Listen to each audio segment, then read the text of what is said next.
शुक्लां वरदरं विष्णुं शशिवर्णं चतुर्भुजं प्रसन्नवदनं ध्यायेत् सर्वविघ्नोपशान्तये दक्षिणामूर्तिसमारम्भां शङ्कराचार्यमध्यमाम् अस्मदाचार्यपर्यन्तां वन्दे गुरुपरम्परां गुरुर्ब्रह्मा गुरुर्विष्णुः गुरुर्देवो महेश्वरः गुरुर्साक्षात् परब्रह्म तस्मै श्रीगुरवे नमः। अज्ञानतिमिरान्धस्य ज्ञानाञ्जनशलाकया चक्षुरुन्मीलितं येन तस्मै श्रीगुरवे नमः। अखण्डमण्डलाकारं व्याप्तं येन चराचरं तत्पदं दर्शितं येन तस्मै श्रीगुरवे नमः। गणपति बप्पा जय Shri Ram.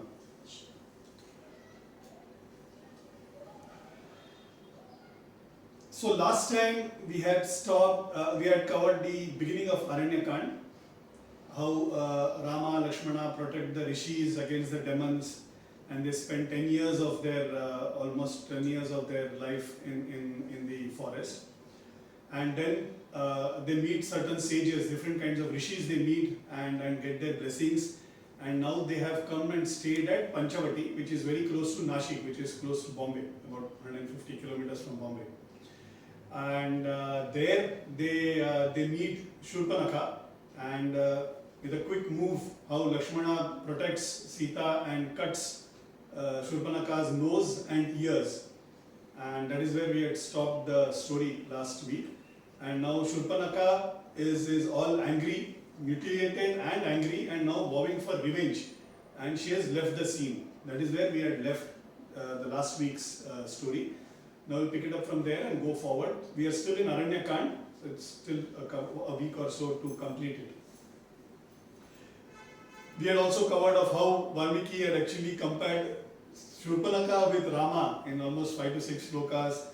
We had covered what kind of a lady Shurpanakha was, how her marriage was destroyed, and how her brother Ravana himself becomes the reason, or the person who kills her husband. So we had covered all of that, and the kind of grudge that Shurpanakha had even against Ravana. So we had covered till there.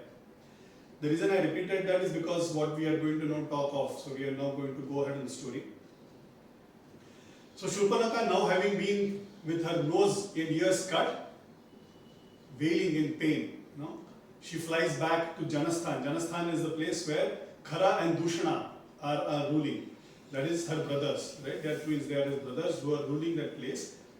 She goes to them and he starts crying. She says, Khara, my brother, Dushana, my brother, see what has happened to me. With full anger and full pain, she is crying out for help. See what these two princes have done to your sister, is what she cries. Khara Dushana sees her and they are really petrified. They say, who's done this to you? Tell us now, we will ensure that the revenge is extracted and we will kill that person right away. When a person gets hurt, when a person is mutilated to this level, nose cut, ears cut, what should be the reaction? The reaction should be that of extreme anger, right? That is how Shurpanakha comes. She enters the darbar with loads of anger, saying that I want revenge, I want you all to kill those princes, and that's how she starts. The moment Khara Dushana asks, who are these princes and what did they do to you? The moment she is now going to tell about Rama and Lakshmana, she suddenly mellows down and she says, oh, those two beautiful princes, they are amazing looking, handsome looking, muscular, two young boys who wield bow and arrow and sword so beautifully. Khara Dushana stopped and they said, what, are you praising them or are you here to complain about them? No, I want to complain about them. So this is something that I have covered earlier also. Because Rama and Lakshmana are so beautiful looking, the moment you see them, you are completely enraptured by their physical presence. Lot of Vyakyankars spend a lot of time on this because this is one of the most important attributes, both Rama and Krishna. There is a difference. There is a difference in the manner in which Rama attracts you and the manner in which Krishna attracts you. And this is something I had covered earlier also. Rama will attract you with devotion, but with a lot of respect. So the moment you see Rama, the first thing that will come to your mind is that of respect. With Krishna, the first thing that will come to you is with love, the kind of feeling that you will have for your younger brother or your child, So that kind of a feeling is something that you will get when you talk of Krishna. But the effect is same. Once you see them, they will ensure that they have made home in your heart and you will not be able to see anything else. So that's the same effect both friends and enemies will have. So Shurpanakha, although was mutilated by Lakshmana, she continues to have the same feeling for Rama and Lakshmana. So then she explains the entire thing that happened. Khara and Dushana have been given 14,000 strong army to man Janasthan, which is, I told, is an outpost for Lanka. Right? They are brothers, they are actually cousins to Ravana. So they are manning Janasthan, which is very close to North Karnataka and more closer to Maharashtra. Now Khara and Dushana are extremely angry. They are saying, we will ensure that this revenge is taken. We will immediately go and kill them. Shurpanakha says, don't go alone. They are extremely powerful and they look very divine and powerful. They seem to have a lot of backing from the rishis, so they do seem very powerful. Ensure that you go with your army. So entire 14,000 strong army, Khara, Dushana and another person called Trishiras. His name is Trishiras. Trishiras means a person with 3 heads. Okay? A person has got 3 heads. There's this story, I don't know, English movie, the Beanstalk movie, right? Fey, Foe, what is that? I don't know. You know that there's this demon who's there on the top, who's got these 2 heads, and those 2 heads will keep talking to each other. Yeah? So similarly, Trishiras had 3 heads. Okay, so that's a kind of demon.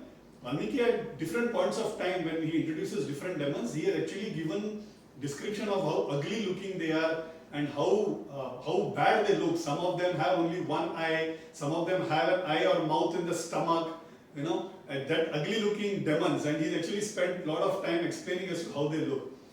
So all these 14,000, they all begin their journey now to attack Rama and Lakshmana. Rama and Lakshmana are at Panchavati and they see a huge cloud rise of dust, a lot of dust rise. So they understand that there is a huge army that is coming their way and they know what is happening. They know what they have done, so they had to expect a repercussion on that. Now the rishis who are watching all this, they start praying for Rama's safety. You know, they start praying to God that Rama should be protected. Similarly, Sita, the moment she sees this cloud of dust, she becomes really tense. She says, there seems to be a huge army and it's only you two. How are you going to fight? Rama says, Lakshmana says, don't worry, Bhabhi, we'll surely fight and ensure that we defeat them also. You get into the hut because they are going to close on us very soon. You get into the hut. Rama stops Lakshmana and says, no, you take Sita onto the hilltop. So there is a small hillock behind them. He says, go ahead and take her to the hilltop and make you all both sit into the cave there, be protected. And it's your duty to protect Sita. Just in case anything happens to me, ensure that you protect Sita. But this fight, this battle, let me take up alone. Lakshmana is very hesitant. He's saying, why do you want to do that? I'll also help you in this battle. So no, let us have a backup plan. Let there be a plan B. Ensure that you take Sita to the hilltop and then protect her. Let me take this battle ahead. So now you have to imagine, okay? Now you have to imagine this pictorially because it's a very interesting battle. Okay, this is the first full-fledged battle that Rama will wage. Till now, hitherto, Rama has only killed a demon to, never has got into a full-fledged battle mode of dealing with a huge army. So this is the first time that he is going to wage a war against a full-fledged army of 14,000 people. So there is an army of 14,000 people. Sita and Lakshmana have gone on the hilltop. Now they are having a stadium view of the entire match. They are up above, going to see this match with a bird's eye view. And on one side you have the rishis who are also praying and also seeing this divine battle from a distance, and they are praying for Rama's safety. These 14,000 people, they come at a particular distance and all of them throw their weapons at Rama. Okay? Now I'm going to explain this bit by bit. They have now just thrown their weapons. On the hilltop, Sita sees 14,000 weapons coming in the direction of Rama. She hides her face behind Lakshmana, saying, my God, what is going to happen? The 14,000, so many weapons coming at Rama. Lakshmana says, Bhabhi, don't worry. He just finishes saying, don't worry. And he sees like this. The entire 14,000 people have died in that moment itself. Within a split second, the battle is over. Rama has sent just one arrow which transforms into 14,000 arrows. Even before Lakshmana could say, don't worry, and turn back, all those 14,000 have become dust. Okay? There is no chance of a war. It was a split second battle. There are multiple versions of this story. There is a version of the story where it first kills almost 14,000, then he battles Khara, Dushana and Trisharas. There is a detailed battle that happens.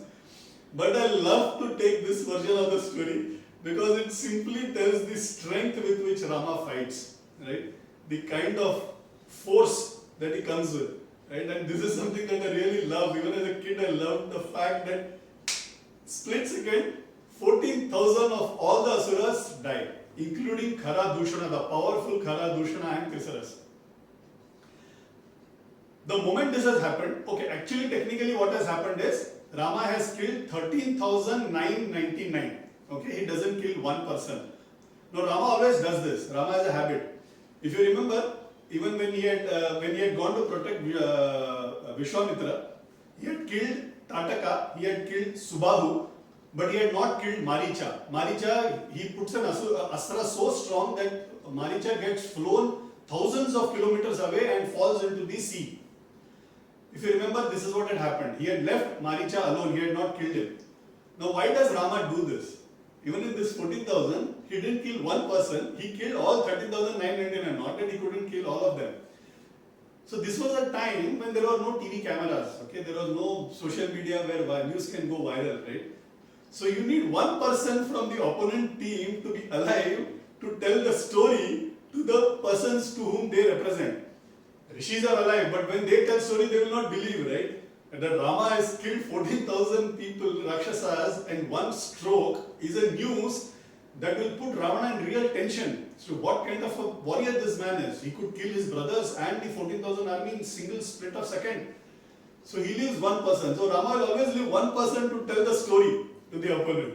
So that person who's left out is called as Akampana. Okay? Akampana means a person who will never shiver out of fear. A person who is always strong. Okay?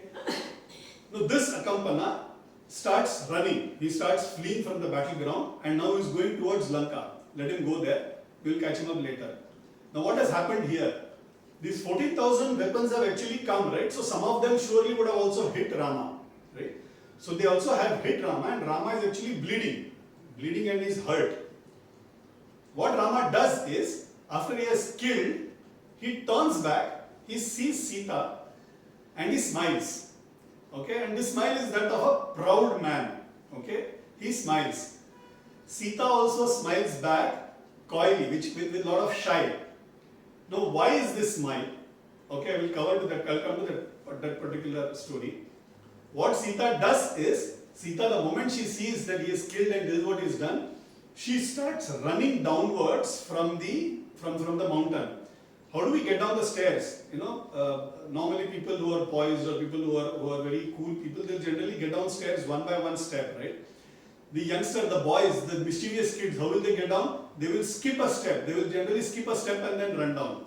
So Sita, it seems, when she came down the hill, she was skipping steps and then she was coming. So steps in form of stones, she actually skipping because there was a lot of happiness that she had that Rama has survived the battle. Not only that, he's killed him in a split second. She comes and she tightly embraces Rama. Now I'll tell the reason for each of this. Okay, Rama and Sita are extremely acharashil, which means they will always go by rules, right? They are not the normal kind who will do PDA. You know what PDA is, right? Public display of affection. Okay, they are not like that. They are not people who will do PDA. PDA is all our generation, right?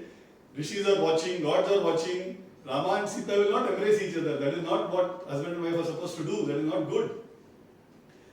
Why did Sita embrace so tightly? So I'll cover each of the story. Now, why did Rama laugh, smile, and why did Sita smile? So it seems when Rama was about to leave for the forest, he goes and meets Sita and he says that Sita, you have to take care of my parents, and I will go for 14 years and come back. So Sita says, no, that is not the dharma that you explained to your mother. The dharma of a wife is to be with the husband, right? That is what the dharma expects, and I have to be with you. So that's what my father has also taught. So you are talking of a completely different dharma. Rama, in his argument back, he says there might be a lot of demons in the forest. I will find it difficult to protect you. Now this is what he gives as a reason to Sita to convince her not to come.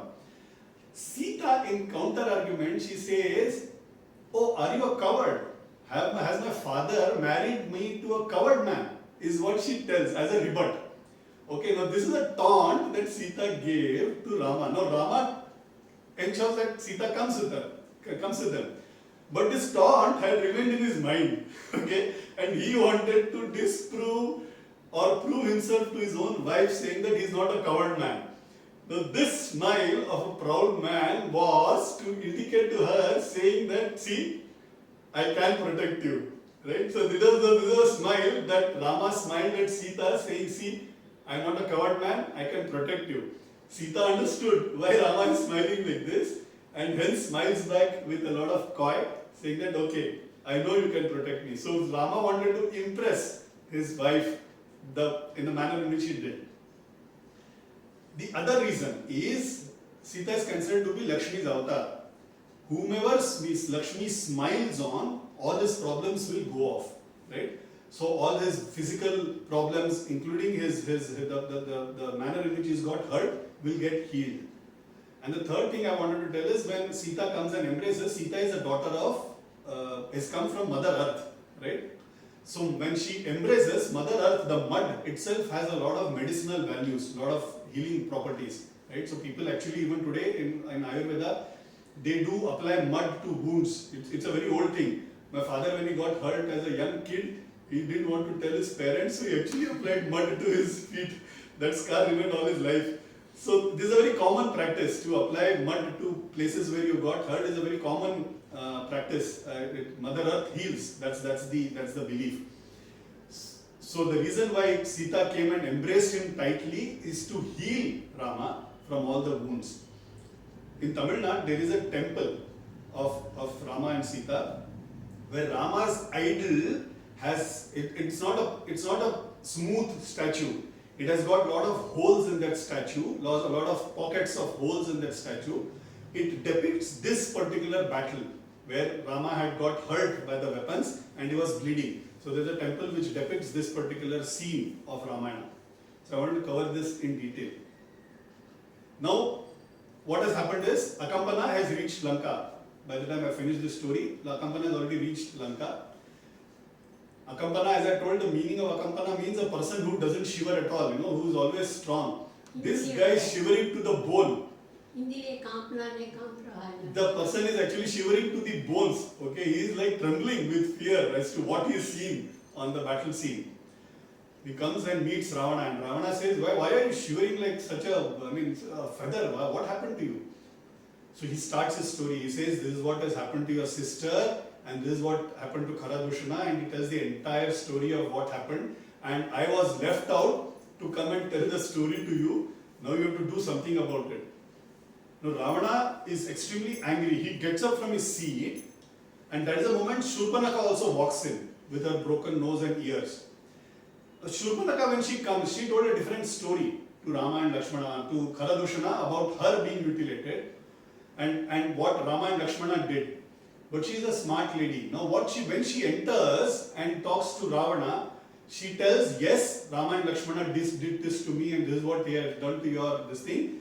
But the main reason why Rama and Lakshmana did is not because of anything else, but it is because of a very beautiful wife that Rama has. And then she starts explaining as to how beautiful Sita is.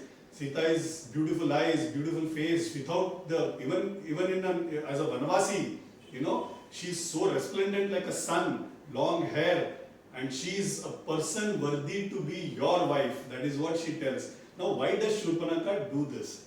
Okay. So the moment Shurpanakha does this, the person who got up from his seat saying, I will ensure that I will kill Rama, I will ensure that I will kill Lakshmana, and I will avenge my sister, all that feeling is suddenly gone. Ravana now is not bothered of Rama, not bothered of Lakshmana, not bothered of the humiliation of his sister, not bothered about the death of his brothers. Now the only thing and the only question that he asks is, who is she and where can I see her? Right? The moment Shurpanakha talks about Sita like this, all those revenge is gone out of his mind. The only feeling is now he wants to meet Sita. Now, why does Shurpanakha do this? If you remember the story that I told about Shurpanakha and how Ravana killed her husband, she's been having that feeling, ill feeling against her own brother, and she's been wanting to take a revenge. Now, she also has seen Rama and Lakshmana in action, in life, right? She has actually seen both of them live in action. And she is sure that if at all there can be one set of people who can cause harm or be of a problem to Ravana, it is only Rama and Lakshmana in this entire Bhulok, entire earth. If there is any by earth, in all three lok, the entire three worlds, if there is one person who can be a challenge to Ravana, it is surely Rama and Lakshmana, and hence she pits them against each other. And she knows the weakness of Ravana, and hence she says it's not just revenge, but it has to be something else, something larger than that, that motivates him to do some mistake. Okay, so that Rama and Lakshmana then come after him to kill him. So that is the reason why Shurpanakha does this. This is the reason why Shurpanakha actually ensures that she creates that amount of feeling in Ravana, who now is no more interested in anything else but to see Sita. We'll take a quick break on the story here. And the reason why I need to take this break is we've introduced an extremely important character in the story, and that is Ravana, right? This whole story is about Rama. We've been spending weeks.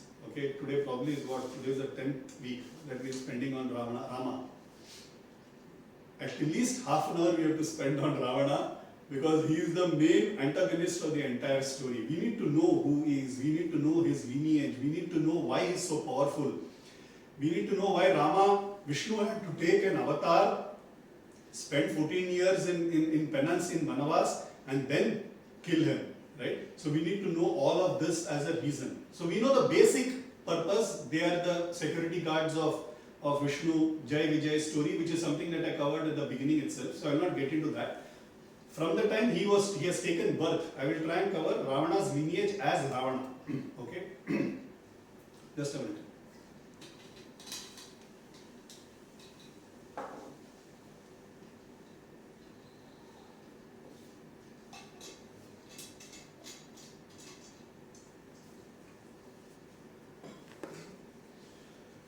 We need to cover Ravana as Ravana, and because he's an important antagonist, he's the most important antagonist, we need to spend some time to introduce him to the story, and that's the reason I'm going to cover this. So Ravana was born to a couple called Vishravas and Kaikeshi. It's not Kaikeyi, okay, it's Kaikeshi. Vishravas is the son of Pulatsya. Pulatsya is one of the Brahma Rishis in one of the earlier Manvantara. Okay, so every Manvantara, this again I covered in the first session itself. So there are some Mahayugs which get clubbed as Manvantara, and each Manvantara has a ruler. So okay, so now there is one Manu who is a ruler. There was one before this also. So that way you have Manus who rule, and similarly for every Kalpa also you have a ruler, and thus you have a Brahma. And Brahma also is a position. So these are all actually positions. They are not person dependent. Every person will come and hold that position. So in an earlier Manvantara, Pulatsya was one of the Brahma Rishis. So Ravana is a lineage, a direct lineage of one of the Brahma Rishis. Rama was trained by two Brahma Rishis, but Ravana belonged to a Brahma Rishi family. Okay, so he comes from an extremely great, learned lineage on the father's side. Okay. On the mother's side, Kaikeshi is the daughter of a very powerful demon king called Sumali.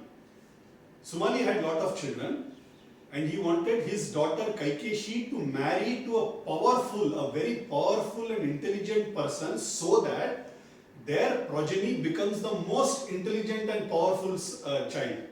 Okay, so Sumali wanted to plan for his descendants. Okay. So he goes on a hunt of finding the most intelligent and most powerful person for whom he can then give the hand of his daughter. They find out he rejects a lot of kings, lot of demons, all of them get rejected. Finally, they settle down for Vishravas, who is Pulatsya's son, who is a Rishi himself. But Rishis are people who are extremely powerful. So they settle to Vishravas, and Kaikeshi get married. They deliver 3 children, Ravana, Kumbhakarna and Vibhishana. Okay. although Ravana was born to a Brahmin, a Rishi, a knowledgeable Rishi, his qualities were that of an Asura. And also the reason why his mother was extremely an aggressive, ambitious lady, she ensured that she brought up Ravana in that manner. So in our culture, actually across cultures, mothers are considered to be torchbearer of culture. Okay? A child will get a culture that the mother ensures that she imbibes into the child. That is why we have Shivaji. Shivaji is so great because Jijabai made Shivaji the Shivaji that we know, right? Rama is Rama because Kaushalya ensured that she trained him like that. So a mother plays an extremely important role. Father is important, there is no doubt about it. I am not kind of trying to pit father and mother against each other. But it is very important to know that mother plays an extremely important role in bringing up a child and the culture that she feeds into the child. Kaikeshi, being from a demon family and Asura quality with lot of ambition and aggression, she fed those qualities into Ravana, and Ravana turns out to be a proper demon. But at the same time, because he is born to two very powerful parents and a good lineage, he also becomes extremely knowledgeable. He learns Vedas, Shastras, Vedangas, Upanishad, Vedanta, everything, Puranas, everything. He was so intelligent that the 10 heads that we see in Ravana are actually representative of the knowledge that he has, which means it says that symbolically he's got so much of knowledge that one head can't suffice. He needs 10 heads to hold it. Okay? So that is the amount of knowledge that he had. But we've been time and again covering this. Does only knowledge help? No. What needs to come with knowledge is wisdom. And wisdom will only come with experience, being with a guru, being with Rishi, being humble, right? Only then you will get wisdom. So only knowledge is of no use. Only knowledge will only make you arrogant. Only knowledge will make you egotistic, right? So basically you will only end up having ego. Quick comparison. Ravana was powerful. Yes. Ravana was intelligent. Yes. Hanuman was powerful. Yes. Hanuman was intelligent. Yes. But what differentiates between them is that Hanuman was humble. In spite of being a powerful and intelligent, he was humble. Ravana, having got the knowledge and having got the power, becomes arrogant, becomes full of self, becomes full of ego. And that is where the path differentiated, right? Then what happens is one of them goes and falls down, becomes downtrodden. Ravana, the meaning of the word Ravana means a person with loud roar. Even as a child, when he cried, it seems used to make pillars tremble. That is a kind of loud roar that he had. So Ravana literally means a person with a loud roar. His voice, his roar is very high. But at the same time, Ravana was a great Shiva Bhakta. Okay? Now this is something that a lot of people have a view of. Okay? They generally come back empathizing and sympathizing with Ravana. And this is somewhere I need to spend a couple of minutes. So we need to understand Bhakti has different forms. Okay? Bhakti has different classifications. Bhakti has different types. Okay? There is a 9-form Bhakti, 9 types of Bhakti as elucidated by Kapila Muni.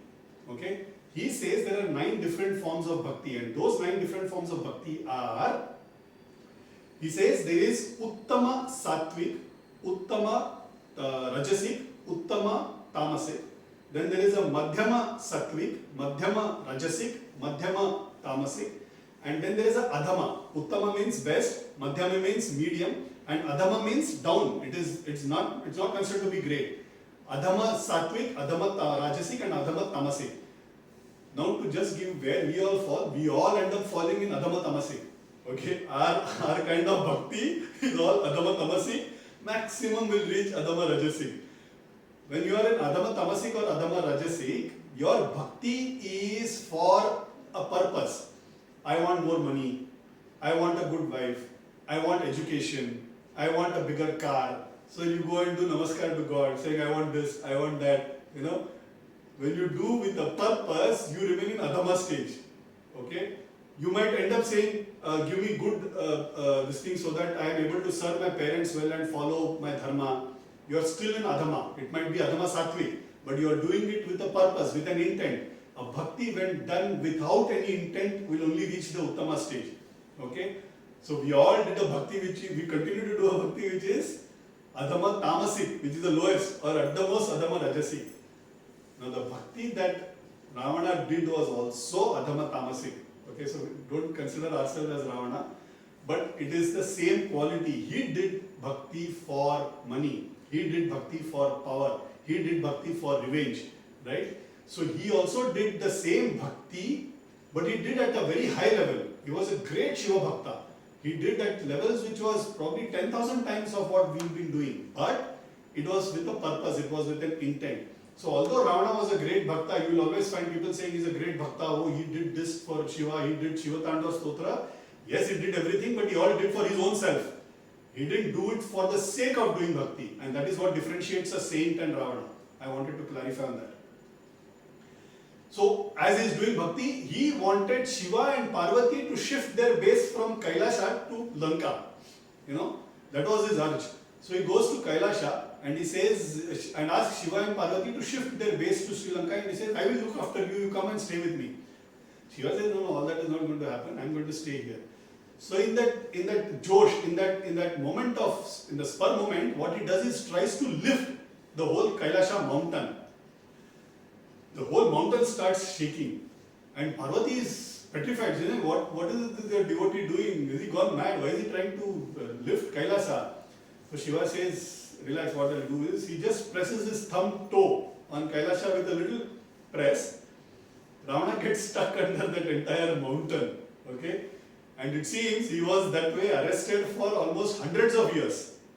He somehow he has got 10 heads and 10 pairs of hands, right? So he gets a few hands out and a few heads out. He plucks out one of his head, holds it as a base. He removes a few veins, tendons and nerves from his hands, strings it to the hand and creates a veena. And then he plays that veena in praise of Shiva, and that is the time he sings Shiva Tandava Stotra, which is a very famous stotra. One should listen it. Amazing rajasic feeling you get after having listened to it. Only an asura can sing such a beautiful rajasic bhajan. So Shiva Tandava Stotra he sings, he pleases Shiva, and then Shiva releases him. Shiva says, what do you want? He says, if you can't come, give me something that represents you. So Shiva gives him a linga called Atma Linga, which means he himself, Shiva himself he gives in a form of a linga to Ravana. And he says, no, you have to carry this particular linga right till the point where you want to actually keep it. If you keep it anywhere else, it will remain there permanently. You cannot pick it up at all. So he starts carrying this. The moment Shiva gives this, everybody else in his, Shiva's Gana Bhutas, they all are worried. Ganapati, Shiva, Kartikeya, Parvati are all worried. What have you done? I mean, he came asking you, it's okay, you didn't go. But you've given a part of you itself, which will make him extremely powerful. He's already so powerful and so much of arrogance. He will become all the more powerful. So you have to do something about this. So they are all really worried. So that I have already given what I can give. He asked for me, I was very pleased, I have given that. Ganapati thinks of an idea. He says, this is not the way I can manage my father, so let me try and do something on my own. So Ravana has started on his journey. He starts walking and he reaches somewhere near North Karnataka, and it's evening time. Evening, he comes from a Brahmin family, right? And Brahmin Swadharma suggests that one has to do Sandhya Vandana at the time when there is a sunset. But he's holding this linga in his hand. Now, how does he do that? So he looks around and says, can I find somebody who can hold this? So there's a Brahmin boy who comes around and he goes just past Ravana, and Ravana calls for him. He said, come here, can you hold this linga for me? So he said, okay, I will hold it for you, but it's very heavy, so I cannot hold it too long. You will have to finish up whatever you have to do very fast. So how fast can I finish? So he says, I will only count till 3. So he said, okay, you count 3 at least, I will at least finish off my Sandhya Vandana and come. I mean, he thought he will count 3 like 1, and then after some time 2, and after some time 3. Now this boy who's come is actually Ganapati in that form of boy. Okay.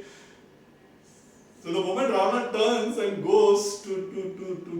water body to do his Sandhyavandana, Ganpati immediately counts 1, 2, 3 and keeps the linga down there and walks away. So Ravana finishes Sandhyavandana and comes and he sees linga is on the ground. He's mighty upset. He said, my God, what is this?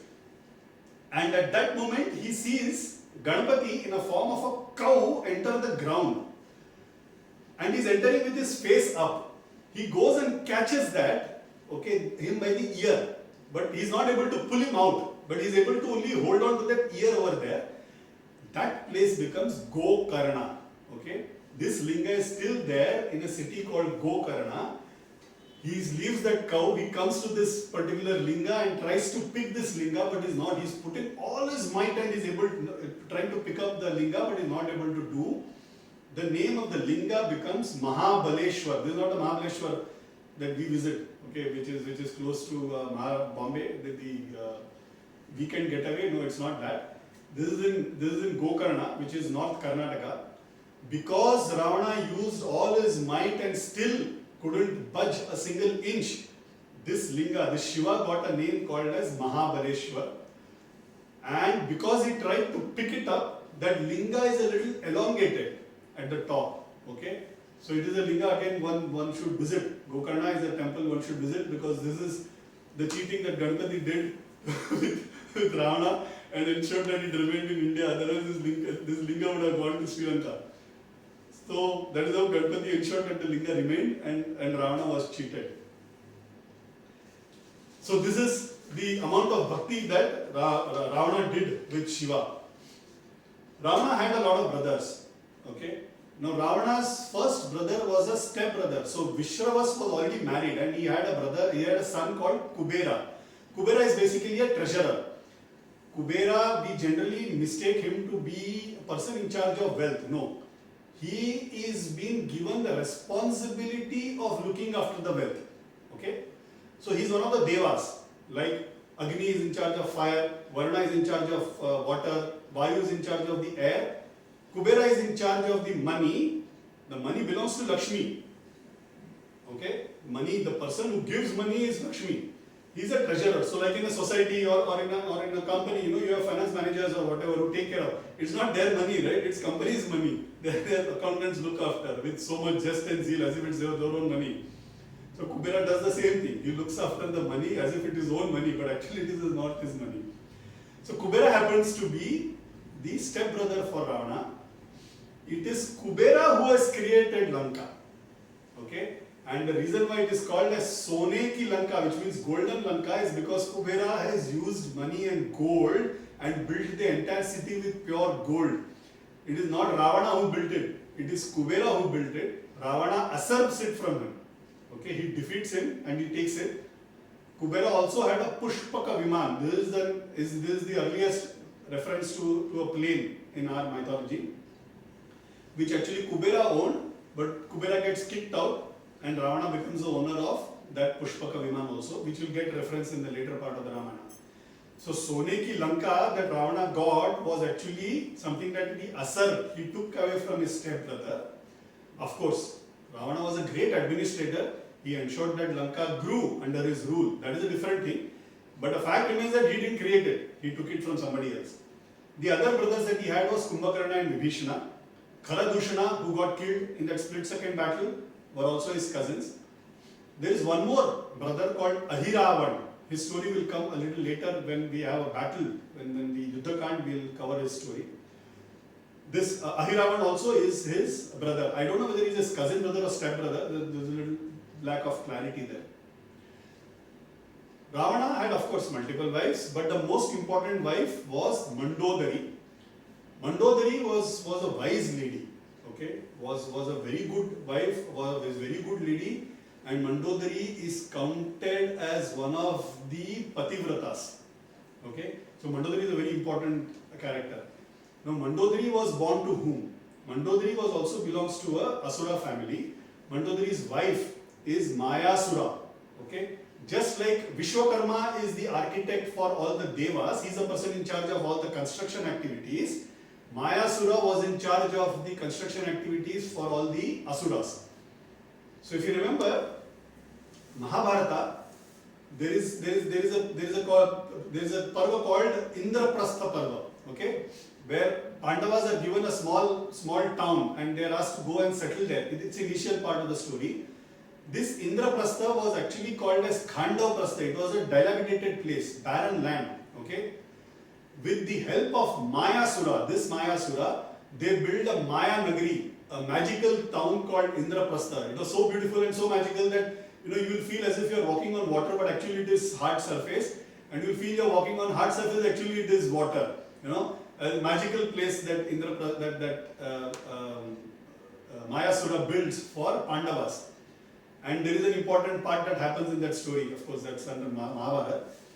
So Mayasura is the architect for Asuras. He marries an Apsara called Hema. Okay, Hema and Mayasura give birth to few children. One of them is Mandodari. The other is a demon called Mayavi and Dundubi. Now Mayavi and Dundubi, this Dundubi is a person who gets killed by Vali. We'll come to Vali's story later on. Okay, there are a lot of characters coming in this particular story. But just remember that these people have lineages. They are not just characters who have been built by fiction of mind. The reason why I am getting into and delving into details is each of them have got parentage, each of them have got lineages, each of them have got brothers and sisters. So the reason why I get into such details when I tell these stories is a lot of people come back saying these are Puranas, these are stories. These are not mythological stories, these are facts that have happened. Only when you have facts that have happened, you will have such detailing in the story, right? Otherwise, when you create a story, when you see something like, say, a family man or whatever, you will only have those characters whom you can see, right? You will not have their lineages, their parentages being spoken about. And for example, suppose you've seen a film and there's only a friend character that comes into play, you will not even know his parentage because that person doesn't have the canvas to show that it doesn't have the spread in the canvas or the depth in the canvas to show that. And this will happen in all stories. But this is not true because in our case they are not stories, they are actually factual instances, and that is the reason why they have lineages, parentages, they have brothers, sisters, children, okay, and there are detailed accounts of all this. It might not be in Ramayana, but you will have detailed accounts of all these asuras in different Puranas that come across. So this is all cross-referencing that we do. Okay. So Mandodari was born to Mayasura and Hema, and she had brothers who got killed by Vali. Ravana and Mandodari have children. They have 3 or 4 children, if I am not wrong. Meghadut and Akshay Kumar being the more important ones, and then a few more. Ravana, of course, had some 6 to 8 children, if I am not wrong, a few from other wives also. Meghadut is undoubtedly the most powerful warrior in Ramayana. He was even more powerful than Ravana. Okay, now that's a kind of battle skill that Meghadut he had. His nickname or his name, the title that he got was Indrajit because he won over Indra. He got a title called Indrajit. This Ravana, born to such a good lineage on one side and not so good lineage on the other side, who's full of arrogance and power and about himself, now gets on with a penance which runs for 10,000 years. In some accounts, I was just doing research last week, I came across even counts like 11,000 years, 12,000 years, but 10,000 seems to be a more common one. So 10,000 years, Ravana, Kumbhakarna have done penance. Now why did they do that penance? They did the penance for being immortal. They didn't want to die at all, right? So Brahma, because anybody who prays with fervor, who does a proper penance, Brahma, Vishnu, Shiva, whoever it is, will always come and give darshan and will give the boon, whatever is the effect. Because you have called me with so much fervor, we will come and give you darshan. That is the rule, and that is the rule, be it good or bad. So they come and give a darshan to Ravana, and Ravana asks, he says, I don't want to die, I want to be immortal. Brahma says, no, this is not a boon. There are certain rules in this Prakriti, that which is born will die, right? So asking for stupid boons like, I don't want to die is not going to work with me. However, you can ask, what is it that you don't want to die with? Right? So you can give me a full wish list. I will grant all that wish list. Give me a list which runs into 20 pages. I will give you that. So Ravana actually sits and writes down. Okay? So he says, because Amaratva, which means immortality is not a wish that can be granted because that is against the Prakriti. He ends up putting up a list saying that which are the beings through which he will not die. I will not be killed by Devas, I will not be killed by Gandharvas, I will not be killed by Vishnu himself, I will not be killed by Shiva, I will not be killed by you Brahma, I will not be killed by Gandharva, I will not be killed by Yaksha, Kinnara, Dana. He puts the entire list, fills up the entire, all types of beings, all types of animals. But he misses on two. He doesn't include human beings, Manushya, and he doesn't include Vanar, that is monkey. He thinks, hey, what will these two people do? Powerless people. So he forgets to include those two people and asks for everything else. Brahma says, okay, give it. Now here I'll just spend a couple of minutes. Let me cover even Kumbhakarna's story. Kumbhakarna asks for Nityatvam. I hope you heard the word. It is Nityatvam, which means grant me that I will be there always. Okay? When Brahma gives an appearance and Kumbhakarna is about to ask for Nityatvam, Saraswati goes and sits into his tongue and twists his tongue, and when he asks to Brahma, he says Nidratvam. Brahma says Tatastu. Okay? That is the reason why Kumbhakarna ends up sleeping. So he says, what have I done? What have you done, Brahma? So he said, you asked for Nidratvam, I said Tatastu without wasting a minute on that. So he says, no, that is not what I wanted. I wanted Nityatvam. I said, you had one chance, finish. So he said, no, I can't keep sleeping like a vegetable. What life will it be? So you have to give me some reprieve on this. So Brahma says, it's okay. You will sleep for 6 months and the other 6 months you will be awake. That is a boon that he grants. So Kumbhakarna ends up being a powerful demon, but with no special powers. The only special power is that he will sleep for 6 months. Right? Ravana gets his wish list done, but he misses on 2. Now let me spend a couple of minutes on this choice that he did. We are what we choose, right? And the repercussions of our choice have to be felt by us. Now this is very important, okay? Now Ravana asked for certain wishes and it was granted to him. Which means, one, he will not die is not going to happen. He has to die. Right? It's the rule of the Prakriti, it's the rule of the nature, Prakriti Niyam. How he will die, also he himself chose. Right? By his own choice, by his own volition, by his own wishes, he has already chosen how he will die. Right? How he will die? He is left out on 2 people. So it has to be only those 2 people who will come and kill him. Right? Hiranyakashipu. Similarly, Hiranyakashipu, this is the earlier avatar of Rama and Kumbhakarna, Hiranyaksha and Hiranyakashipu. Hiranyakashipu also asks for similarly. He says, I don't want to die. Brahma says, nothing doing, tell me a list. He also gives a list. See, Brahma also is smart, right? When people are made to put up a list, you invariably will end up missing something, right? And that is how Brahma will capitalize and ensure that the death comes that way. So then nothing doing, give me a list. So he gives a list. He says, I will not be killed by human, I will not be killed by man. This is Hiranyakashipu. I will not be killed in day, I will not be killed in night. I will not be killed by weapons, I will not be killed outside, I will not be killed inside. Now he is thought that he is covered all, he is covered himself. Insurance cover ho gaya mera. I have covered myself. But God has a different scheme. Now how does he get killed? Narsimha comes. Narsimha comes from where? He comes from nowhere, from a pillar. He goes and sits in a place which is neither inside nor outside. It is called as, in Marathi, it's called as Umbartha, right? The footstep, the place which is marked by the door. He sits there. Does he use a weapon? No, he doesn't use a weapon. He uses his own claws to kill him.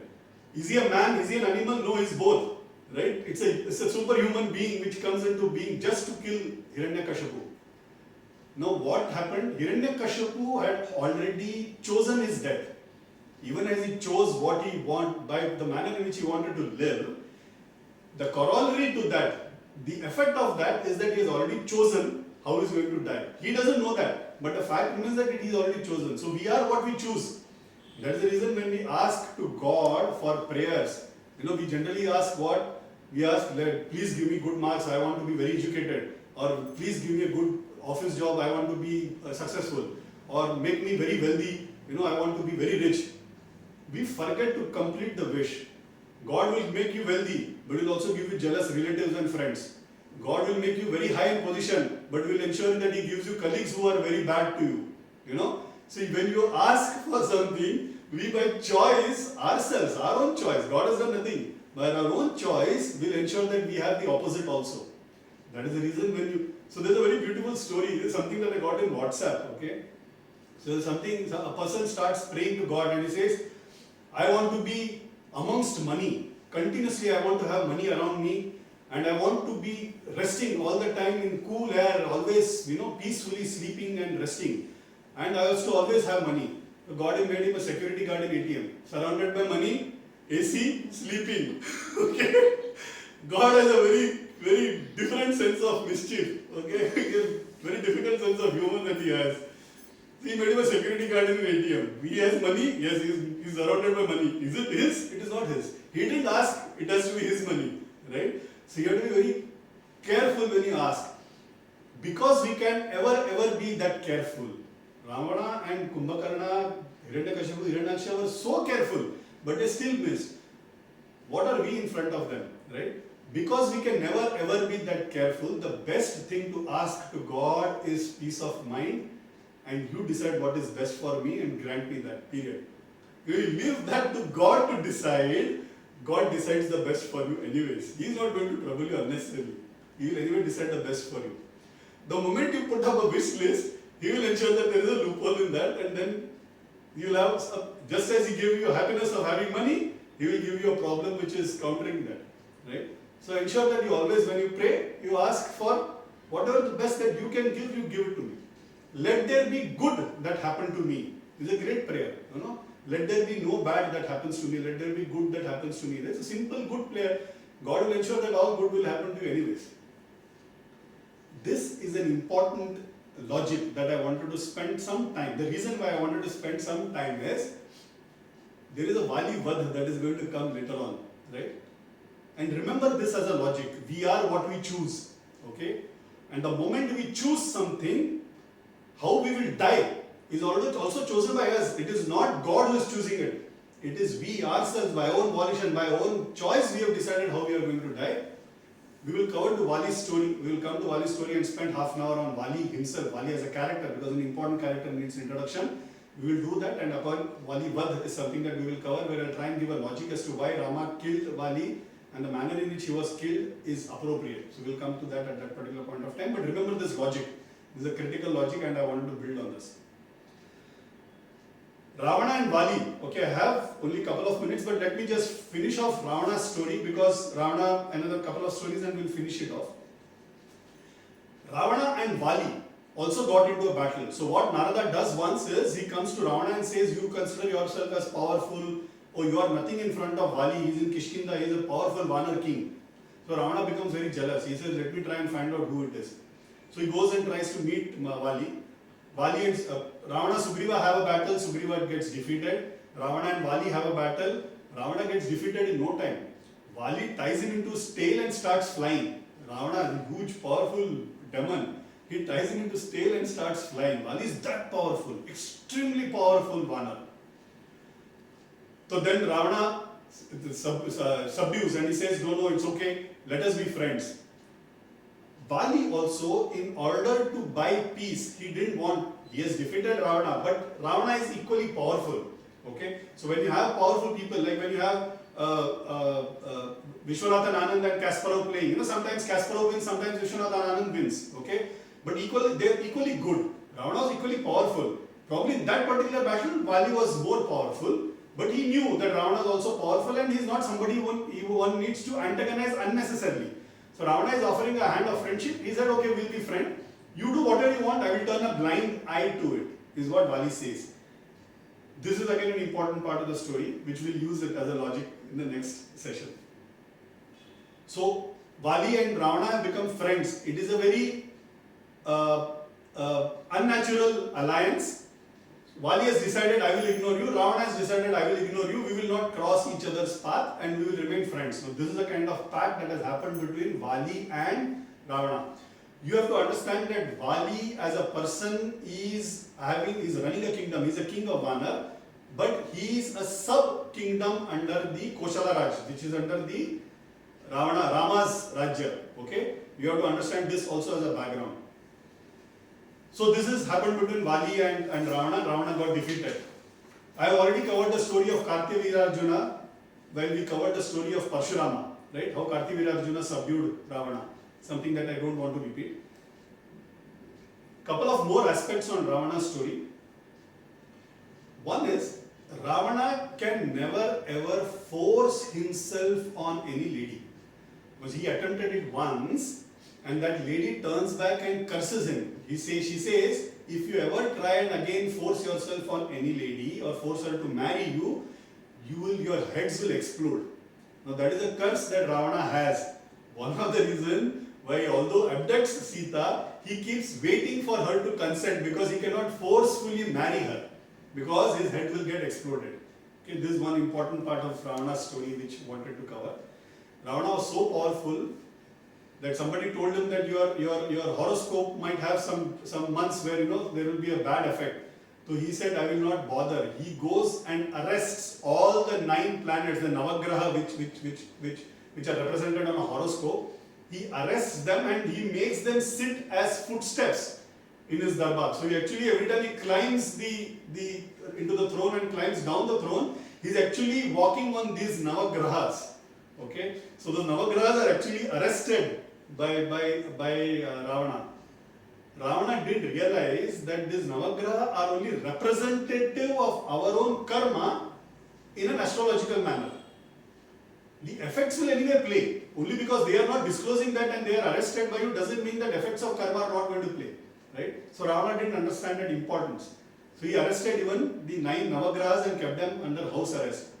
Hanuman goes and releases Shani from Ravana's prison, and that is why Shani always listens to Hanuman. This is one of the side story.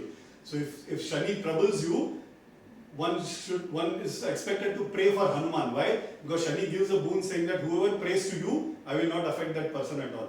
Okay, so if somebody has a bad Shani in his horoscope, one generally ends up praying for Hanuman because Shani has given that vardhan, that boon to Hanuman. Such is the great king.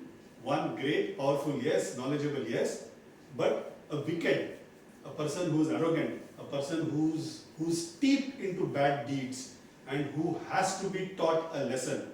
Okay, however knowledgeable he is, however devoted he is to Shiva, he continues to be a bad person and has to be taught a lesson, and that is the reason Rama took the avatar, or Vishnu took the avatar of Rama.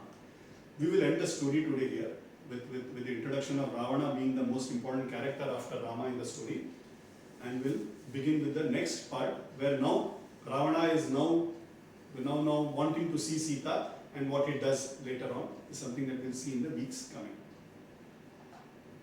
Was I clear? Yeah?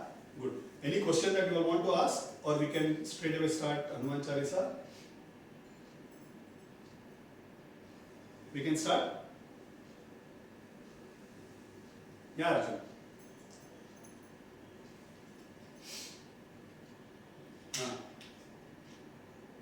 Kumbhakarna, Vibhishana.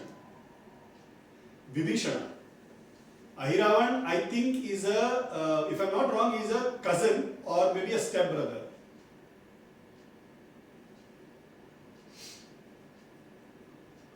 They are brothers. Ahiravan and Mahiravan, ashe brothers manle जातात. There are 2 brothers, Ahiravan and Mahiravan. But actually in some Ramayana, it is only Ahiravan. Mahiravan even doesn't exist. In Valmiki Ramayana, Arjun, Ahiravan as a character itself doesn't exist. It is only in Ramcharitramanas that Ahiravan as a character got introduced. And in some Ramayana, Ahiravan and Mahiravan both have got introduced. Okay, great. Yeah, correct.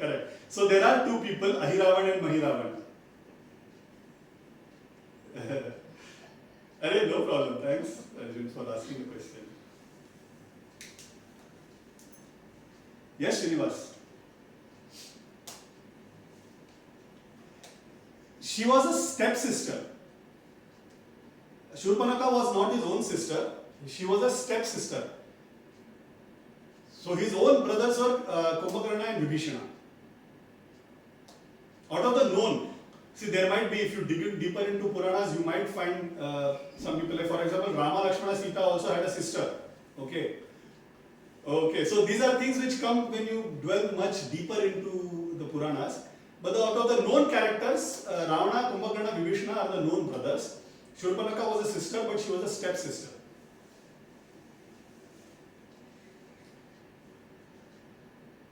Anything else? Yeah, tell me. Okay, no more. Okay, fine. Take it. So we'll start Hanuman Chalisa. Great. Thank you.